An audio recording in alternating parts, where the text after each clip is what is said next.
Olá pessoal, sou Lucas Maciel, advogado e professor, e aqui é o canal em que nós discutimos temas relacionados ao mundo do direito. Hoje nós vamos falar sobre um tema que tenta implementar no Brasil aquilo que nós chamamos de alimentos compensatórios. Mas antes da gente gravar o tema de hoje, gostaria de convidar você a se inscrever no nosso canal, ativa o sininho também se puder e se cadastre em todas as nossas redes sociais. Roda a vinheta, João.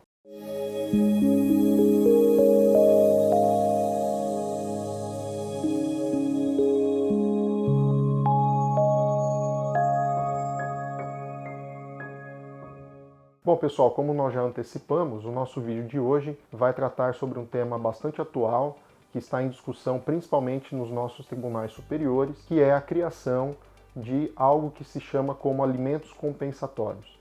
Mas antes da gente falar sobre o que é alimentos compensatórios, o que é esse projeto de lei, é legal a gente comentar um pouquinho sobre a figura dos alimentos no que diz respeito ao direito de família.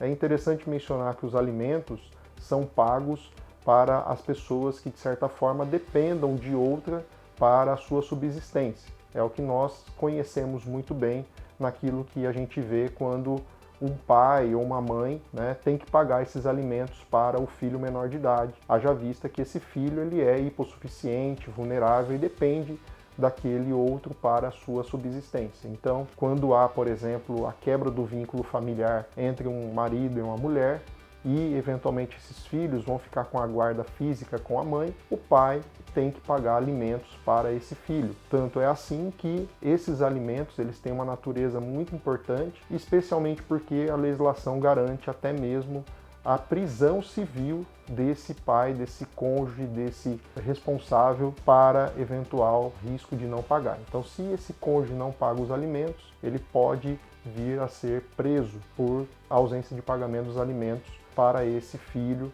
menor. Acontece também, muitas vezes, que pode ser que esse ex-marido, essa ex-esposa, também tenham que pagar alimentos para esse companheiro. Também tem natureza de alimentos, também vão na ideia do que nós mencionamos há pouco, que é a possibilidade de prisão civil, inclusive, desse que não honrar com o seu pagamento. Então tem toda uma legislação que fala sobre isso, nós já mencionamos em vídeos anteriores sobre essa questão, aquela ideia do binômio necessidade e possibilidade.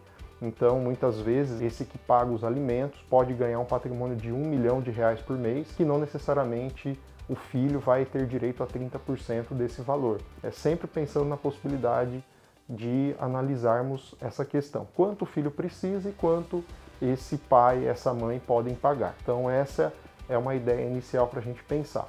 Só que tudo isso que eu mencionei nesse primeiro momento não são os alimentos compensatórios. Os alimentos compensatórios é outra coisa.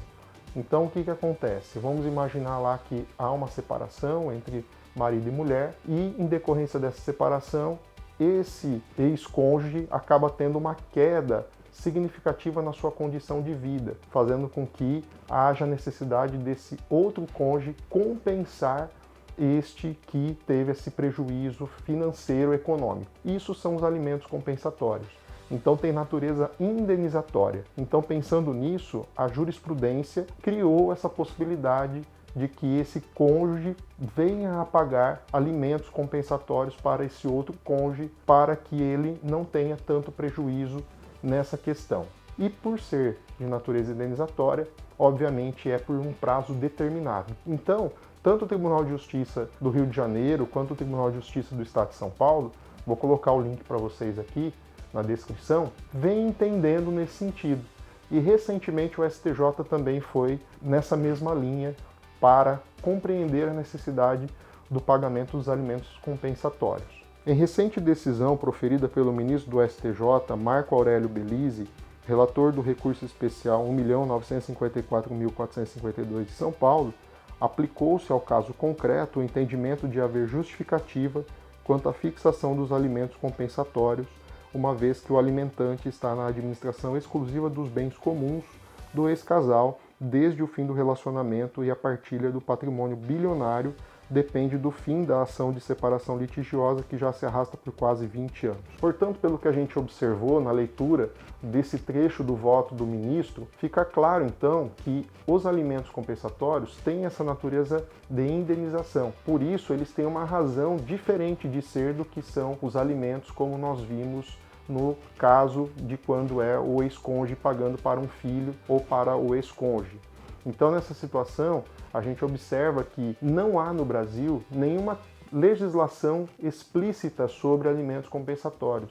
Isso é uma criação doutrinária e jurisprudencial. Por esse motivo, então, há um projeto de lei que está tramitando no Congresso para a implementação dos alimentos compensatórios dentro do Código Civil. E esse projeto é bem interessante porque ele altera um artigo significativo do Código Civil para a implementação dos alimentos compensatórios. Portanto, vamos aguardar o desdobramento desse projeto de lei e a gente mantém você informado aqui no nosso canal caso esse projeto venha a ser aprovado. Evidentemente que, mesmo sem a criação dessa mudança legislativa, os nossos tribunais vêm aplicando isso em decorrência desse entendimento jurisprudencial. Então esse foi o vídeo de hoje, nós ficamos aqui à disposição para outras dúvidas e esclarecimentos. Até o próximo.